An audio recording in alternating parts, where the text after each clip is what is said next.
Nëse po për atë puna i është xhelozi madh. Tani çështja është kjo Çani. Dgjoj, o Gjinish, të bëj një pyetje unë. Çështja është kjo e kuptova. Pyetja ime është e thjeshtë valla. Do arrestohet. Ne nuk e dim do arrestohet apo jo, mos se kjo nuk Çfarë parashikon pra? Çfarë parashikon ligji? Po jo vetëm Ligji parashikon dy gjëra. Në rast mos paraqitje, ose dënohesh diku me 200 euro gjob, ose detyrohesh me forcë. Tani Albini ka ofruar veten të vinit më pyesni në zyrë si dëshmitar. Atë se vendos Albini. Po dakord, Po ndërkohë që gjithnjë më tepër po flitet a mund të arrestohet, a do arrestohet. Mund të arrestohet sepse ai nuk është akuzuar, ai po flitet si dëshmitar. Një, e dyta, ai ka imunitet. Imunitet. Edhe atje funksionon ligji, duhet të hiqet imuniteti, pastaj të merret deputeti, sepse është deputet. Fakti që e thënasin ata do të thonë që nuk e pengon imunitetin. Edhe një herë, ai po flasim në rastin që merret me dhunë, në rastin që do shkojë drejt arrestimit, nuk mund të ndodh, sepse ka imunitet. Trosh më beti Gringo të rinj. Unë mendoj që ligji ka ardhur qytet atje vëlla. Unë mendoj që kjo edhe mund të jetë një formë presioni, por unë mendoj që gjykata do gjejë një formë të ndërmjetët për ta zgjidhur, ndërkohë që mos harrojmë. Albinit i intereson ky lloj tensionimi, sepse akoma nuk ka formuar qeverinë e tij.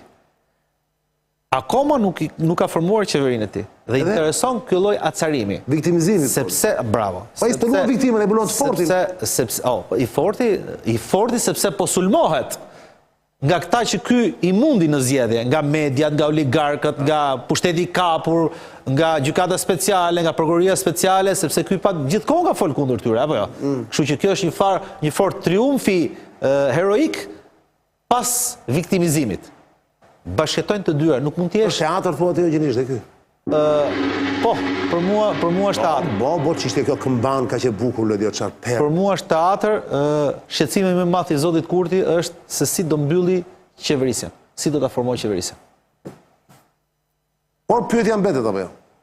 Pyetja mbetet apo jo Gjinish? Albin Kurti nuk mund të arrestohet paktën pa u mbledhur parlamenti dhe pa ju hequr imuniteti, sepse është shtet Kosova dhe ka ligje.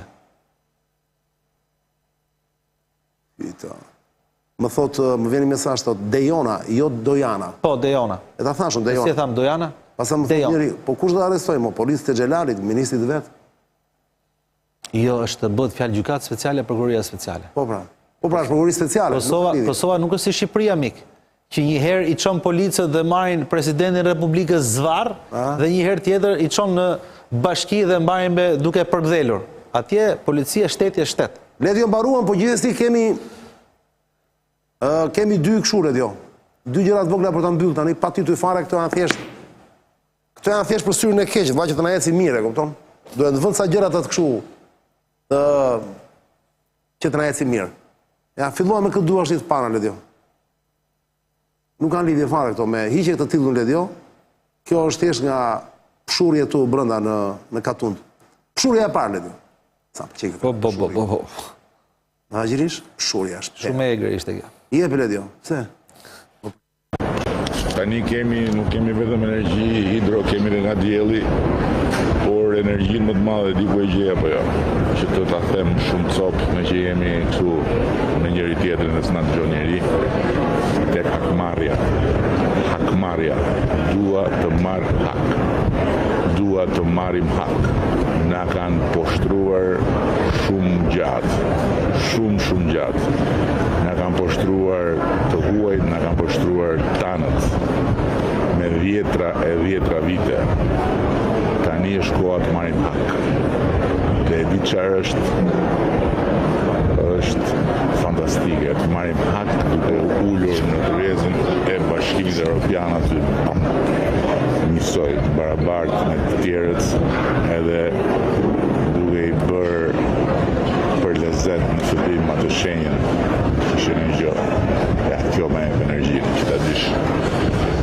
Ma jep asgjë tjetër energjinë, kjo më jep energjinë. Të bëjmë histori së bashku, se në fund, si për mua që jam 2 metra, si për ty që nuk e di se sa je, po ty nuk je herë, 2 metra grop kemi në fund fare. Asgjë s'mbetet përveç emrit dhe kujtimit mirë që lëmë në këtë botë. Dhe ja kemi. Dhe para se të jap fjalën, e dëgjove këtë? Unë mendoj që... Jo, prit, para se të jap fjalën, e dëgjove këtë? Po. Shive ndërkohë lajmi që erdhi vetëm një ditë mbrapa. Lajm zyrtar, se nuk është pika unë, shifi. OKB shqiptarët luftojnë me kafshatën, 1/3 e popullsisë ka pasiguri ushqimore. Do të lexojë tekstin, se është tekst zyrtar. E pash, se këtë material në pash. Ashtë. Vetëm ky lajmi, kthej edhe një foton Ledio, se do tabela si kupton njeri, vetëm ky zoti Gjinishi, ky e si ta them, sa gjej fjalën se dua të ruaj qetësinë, e kupton? Vetëm ky e ta them mos e them, vetëm ky mos e thuaj. Vetëm ky e pjerdh propagandën e këtij tjetrit fare, vetëm ky e bën kështu, ky të mbaj veteranian, është vetëm ky lajm shumë. Është propagandë dobët, është propagandë dështuar, unë mendoj. Dhe bura është që ku mendoj që ka akoma pula që bien akoma me këto që thotë ky. Shiko Çani, dy gjëra. Ka akoma pula që bien, më plaf ju bie koka pulave. A mundet? Hapja dhe pret ky të hyjë në BE.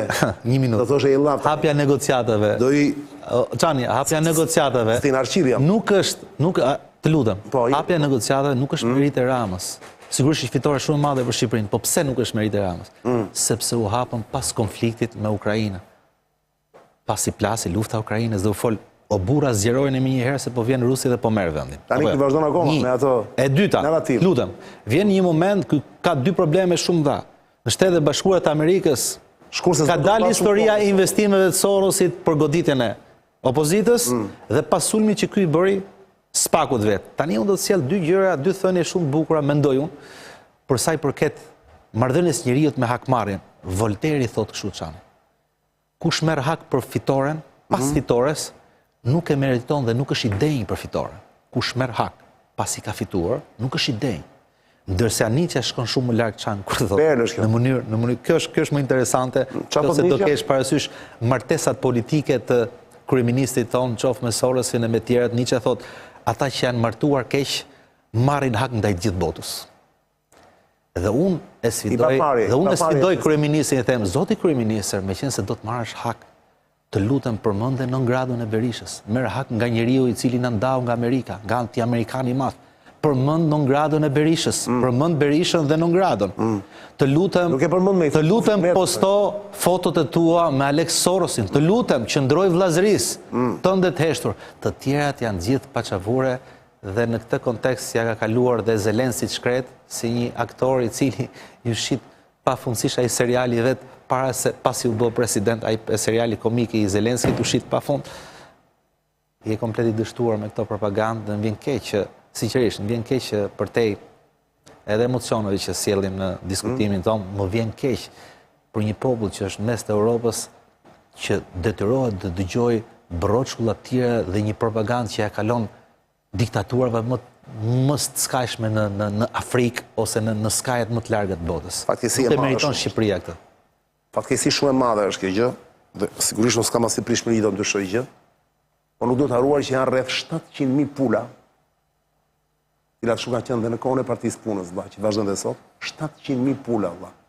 Jenish këtë mos e haro asnjëherë. Dhe pshurjet që bën ky lart e poshtë çdo rrjet që të del nga gjitha anët, forcën e gjejnë të 700.000 pulat. I shikon komentet kur bën video të tilla kë? Shikoj pulat se si po ngrenë kokën. Po komente mos i merr shumë seriozisht valla. Ato i kanë kaluar filtrit partisë. Nuk duhet marr shumë seriozisht, se ato kontrollohen faqet. Ke di valla, po unë po them edhe një herë,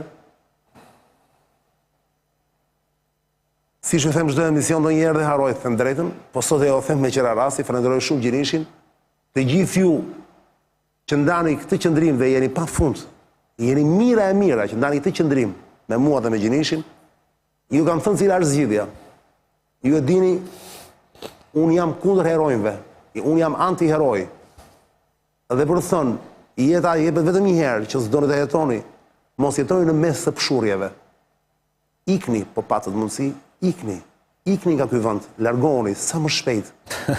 Dhe kur ju them ikni, mos mendoni se tu aty fusën aventurë, që ju të ikni dhe të humbisni veten. Jo. Këtu në Kosovë është komplet jetë tjetër. Është rëndë situata, do vej dhe më rëndë akoma.